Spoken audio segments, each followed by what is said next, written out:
រកឃើញផ្លូវថ្មីមិនមាននរណាល្អឥតខ្ចោះនោះទេកុំភ័យខ្លាចថាខ្លួននឹងធ្វើខុសព្រោះកំហុសខ្លះអាចនាំឲ្យយើងរកឃើញផ្លូវថ្មីឬវិធីល្អជាងមុនយើងមិនអាចដឹងបានទេថាយើងអាចមានសមត្ថភាពកម្រិតណា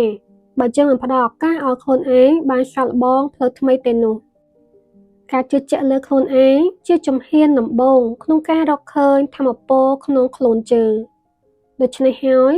ត្រូវមានជំនឿជាក់លើខ្លួនឯងហើយចាប់ផ្ដើមធ្វើការងារនោះឲ្យបានល្អបំផុត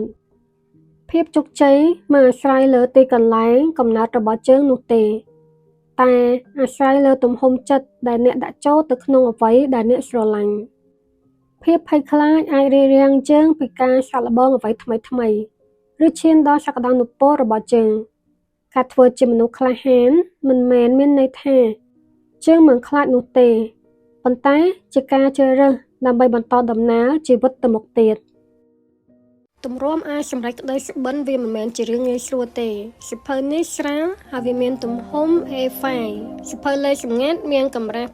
278ទំព័រជាប្រភេទសៀវភៅលើកទឹកចិត្តមានការបំផុសជាសំណួរជាច្រើនដើម្បីឲ្យអ្នកអានស្វែងរកចម្លើយចេញពីក្នុងខ្លួនឯងសៀវភៅនេះត្រូវចំពោះអ្នកដែលកំពុងតែស្វែងរកខ្លួនឯងជានរណាកើតមកដើម្បីអ្វី